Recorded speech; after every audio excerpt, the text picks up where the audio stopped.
So your chi is first. That is why even when a child is born and when a child begins to grow, the first thing the father does is to offer a sacrifice to the chi of that child.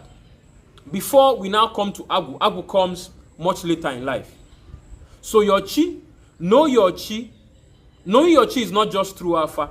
Communion with speaking to your chi to show him or herself to you is knowing your chi.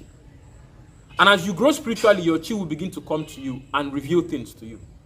That is one. So we now have the parts of knowing your chi where you would have to offer sacrifices to your chi. You put your chi in an open sea, have an ikenga for your chi, have an offer for your chi where you offer sacrifices, have an altar for your chi, which is Ido to chi.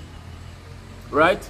So that is the first altar every man must have for himself. That is the first altar every woman must have for herself. Chi is the first foundation of our connection to Chukwokike in Odinala Igbo.